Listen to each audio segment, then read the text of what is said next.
Salut à tous, très content de te retrouver aujourd'hui pour une énorme vidéo sur Ethereum. Alors on va vraiment rentrer dans le détail, c'est des vidéos que je fais régulièrement. Je trouve que c'est bien en fait de faire des gros points d'étape comme ça sur un indice comme Ethereum.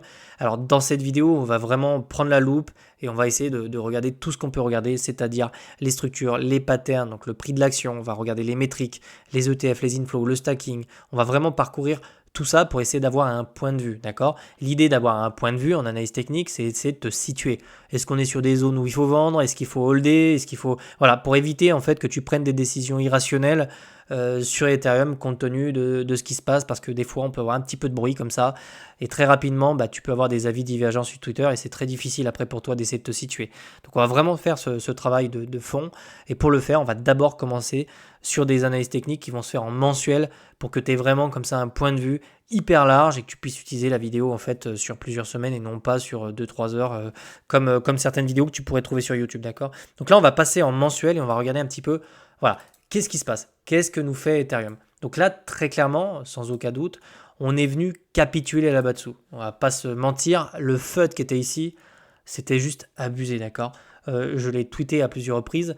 Ethereum était clairement sous-évalué. Ok, un actif peut être sous-évalué, c'est-à-dire que son prix n'est pas en accord avec les fondamentaux qui sont derrière. D'accord? Donc vous êtes à peu près sûr qu'ici on a eu une belle chasse qui s'est faite, mais vraiment on est venu chercher les mèches qui se situent là, et puis ensuite on a eu une doji de renversement et on est parti avec une impulsion qui m'a surpris, mais une très forte vélocité. C'est exactement ce qu'on voulait voir sur Ethereum pour essayer de maintenir une bonne vélocité, une bonne élasticité. D'accord? Ce que tu dois également savoir, c'est que cette grande zone que tu vois ici, ça a été une zone historique d'accumulation. C'est-à-dire que quand on vient chercher des zones sur MACD, quand on a un MACD extrêmement négatif comme ça, c'est ici en fait que tu veux te positionner sur des structures. D'accord? Donc ici, on a vraiment une zone qui est extrêmement défendue et qui est une zone historique d'accumulation. C'est-à-dire c'est ici qu'on peut avoir des gros wallets qui vont accumuler de l'Ether. D'accord? Donc on a eu la chance de revenir chercher cette localisation-là.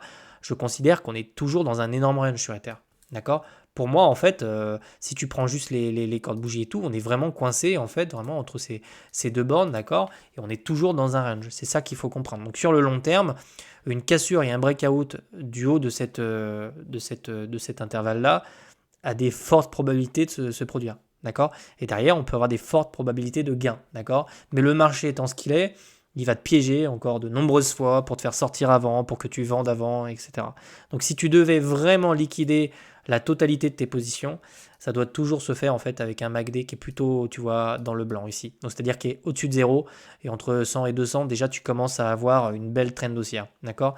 Ce que te dit ici en fait cet indicateur, c'est vraiment un indicateur de tendance. C'est-à-dire que quand on a un MACD qui plonge comme ça, on a une tendance qui est baissière. Quand on a un MACD comme ça qui reprend de la valeur, c'est qu'on a une tendance haussière. D'accord? Et là, si tu regardes vraiment ce qui s'est passé, on a vraiment eu cette tendance qui était baissière, c'était quasiment un run, c'est pour ça qu'on est repassé comme ça. Mais ici, il y a des probabilités aussi qu'un jour, on retrouve en fait une tendance haussière qui nous ramène sur ces niveaux de prix. Et là, si tu as tout vendu sur ces niveaux-là en te disant, ouais, bon, bah, 2700, etc., ce token m'a mis au bout, on est passé sous les 1500, je veux plus revivre ça, bah, c'est pas déconnant d'alléger ton risque.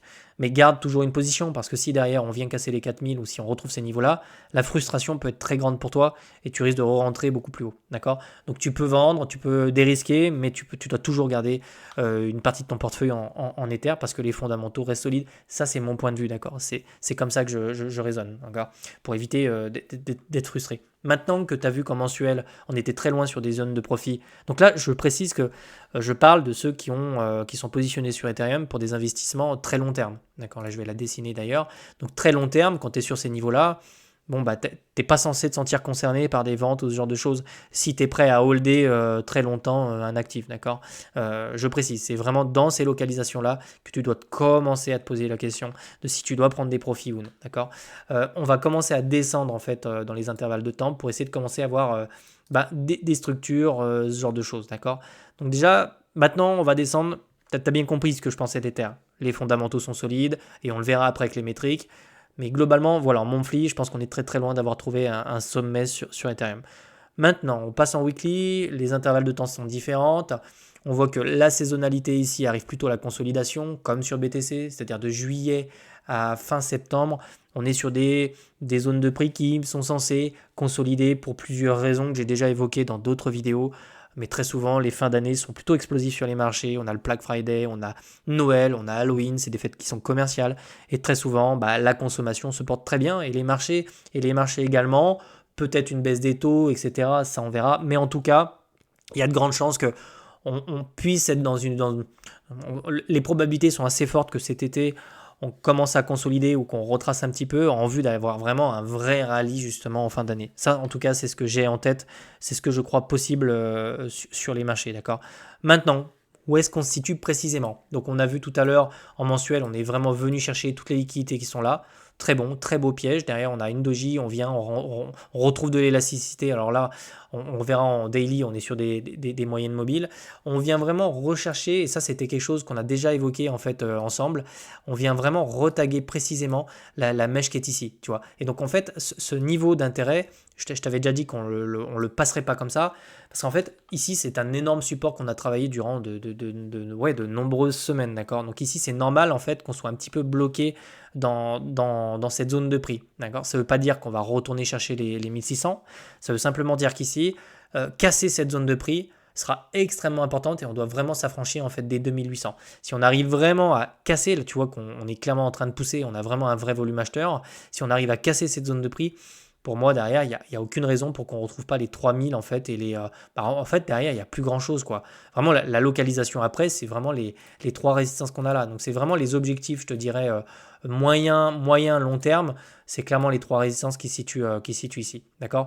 Clairement, tu regardes le niveau là, il y a absolument rien ici, d'accord, entre cette mèche-là et ce niveau-là. Donc si on le casse derrière, il y a pas un monde derrière, on n'essaie pas d'aller récupérer justement bah, les sommets. 3400, du moment qu'on arrive à 3400, derrière, je me dis qu'il n'y a pas grand-chose pour essayer de retrouver le dernier sommet qu'on a fait en fait sur ce cycle actuel, d'accord? Donc ici, on est clairement, je te dis pas qu'on va le casser, je te dis qu'il faut surveiller cette zone de prix parce que si on consolide à l'intérieur, si par exemple on se fait rejeter là et qu'on consolide à l'intérieur, ça peut être extrêmement haussier pour nous sur la fin d'année, d'accord? Maintenant, on va descendre en daily et on va regarder un petit peu ce qui se passe. Alors, très rapidement, on commence à retrouver un petit peu d'excès. Alors, on est très très loin des excès qu'on avait rencontrés ici. C'est pour ça que je préviens toujours. Là, tu vois, quand on commence à être sur des niveaux un petit peu excessifs sur MACD, bah derrière, on s'expose en fait à du retracement, d'accord? Alors, des fois, ça peut se faire sur MACD, ça peut se faire avec une double divergence ou ce genre de choses. Donc, il faut vraiment surveiller ça. Pour l'instant, on ne connaît pas encore les structures, mais on se rapproche tout doucement de niveaux d'intérêt qui peuvent nous laisser penser que derrière on peut retrouver un petit peu de vente, un petit peu de prise de profit ou ce genre de choses, d'accord? Donc c'est jamais mauvais de prendre un petit peu de profit quand on se retrouve sur des niveaux d'intérêt qui sont très importants, d'accord? C'était le cas ici, je vous avais parlé d'éventuellement dérisquer une partie en fait de vos Ethers simplement pour alléger la charge morale parce que ici certains l'ont très très mal vécu, d'accord? Donc ça veut probablement dire que soit on est surexposé, soit on a du mal à gérer le risque et dans ces cas-là c'est pas mal quand on est BE ou quand on a fait un peu de profit d'essayer de prendre un petit peu, d'accord. Mais je suis toujours très bull long terme, hein. On ira voir la pattern en logarithmique, on a quelque chose de très propre en fait sur Ethereum et on a plutôt des good news en fait qui vont en ce sens, hein, avec les Ether stacking, etc.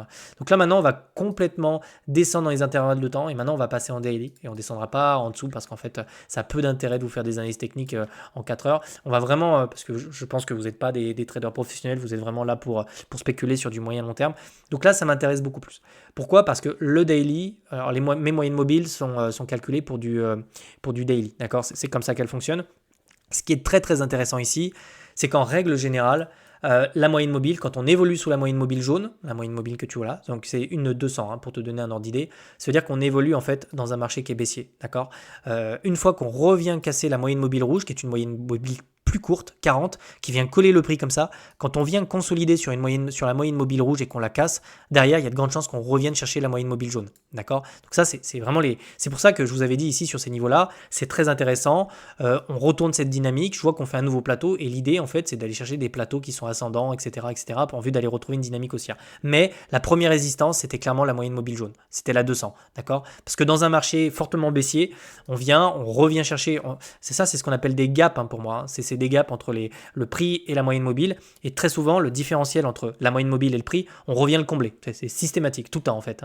Parce que c'est simplement ce qui nous permet de connaître une sous-évaluation du prix par rapport aux moyennes mobiles. Donc, vu que la moyenne mobile représente, si je puis dire, elle représente la tendance, d'accord, une moyenne de la tendance de ton actif, et bien plus tu t'éloignes de la tendance, et plus on revient comme ça chercher le gap, d'accord. Et donc plus tu t'éloignes de cette moyenne mobile, et plus en fait ça devient intéressant d'acheter ton actif. Et donc maintenant qu'on est revenu gagner la moyenne mobile, donc tu vois qu'on s'est pas fait rejeter dessous, on est vraiment repassé au-dessus de la moyenne mobile, et on consolide littéralement sur la moyenne mobile 200. Ça, c'est plutôt boule. On va pas se mentir, c'est plutôt intéressant de voir ça parce que ça me laisse vraiment penser qu'on peut vraiment avoir une vraie continuation haussière sur Ethereum, d'accord.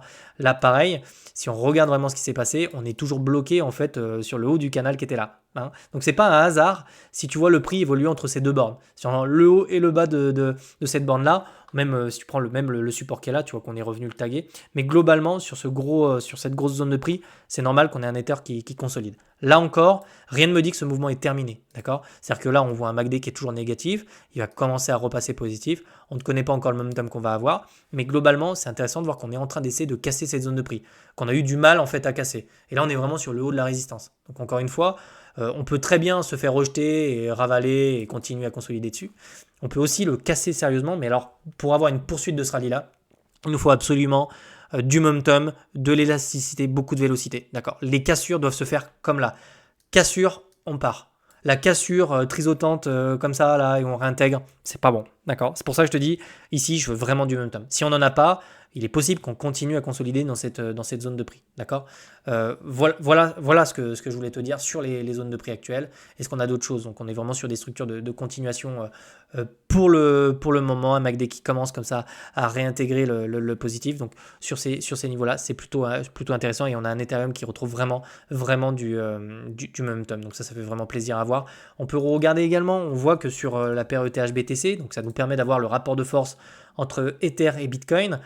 Si on le regarde avec toute objectivité qu'on peut avoir, c'est difficile quand même ici de ne pas y voir un bottom ou quoi que ce soit. Alors, je vais te le dire comme je le pense, bien sûr, je peux me tromper. Donc déjà, c'est des zones de prix qui sont exceptionnelles. On a retrouvé un niveau de dominance de BTC sur Ether qui est absolument incroyable. C'est-à-dire qu'ici, on a un Ether qui a vraiment eu beaucoup de mal en fait à performer contre Bitcoin.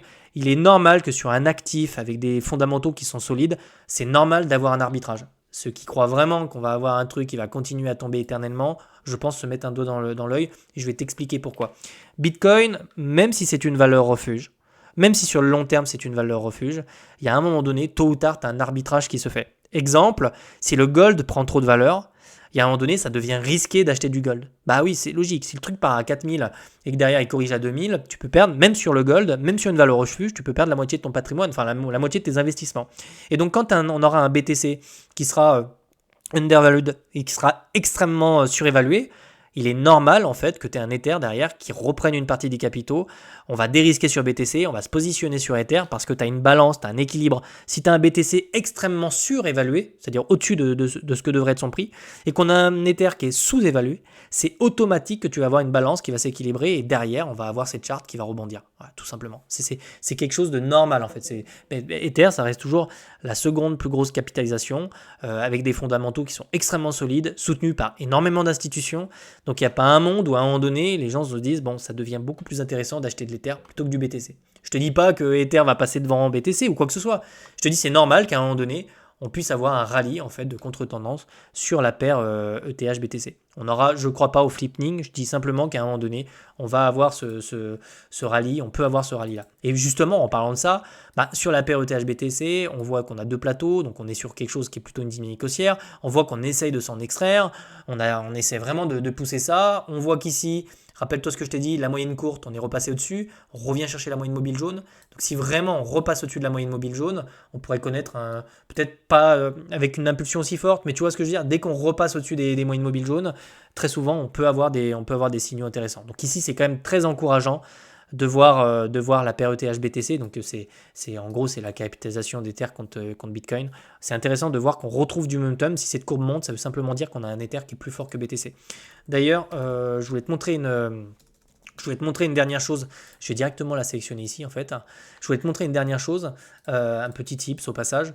très souvent, quand on est sur un cycle comme ça, sur une forte tendance, qu'on repasse la rouge, qu'on revient gagner la jaune et que les deux croisent ici, ça peut nous donner un signal acheteur. Un petit peu comme ici. Tu vois, on était en négatif, on était passé dessous, on est repassé au-dessus de la jaune, de la rouge, on est repassé au-dessus de la jaune, on a les deux courbes qui croisent ici et derrière ça nous a donné en fait un signal plutôt acheteur.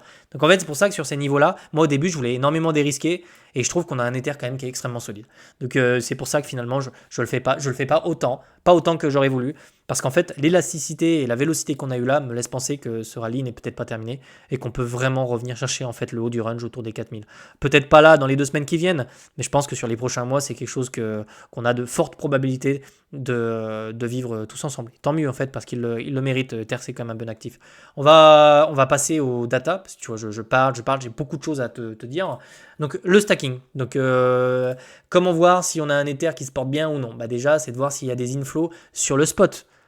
Pas sur les ETF, sur le stacking. Et donc là, tu vois, quand on a, quand on a la courbe noire qui remonte comme ça veut dire qu'en fait, on a des gens qui achètent de nouveau des Ethers et qui les mettent en stacking.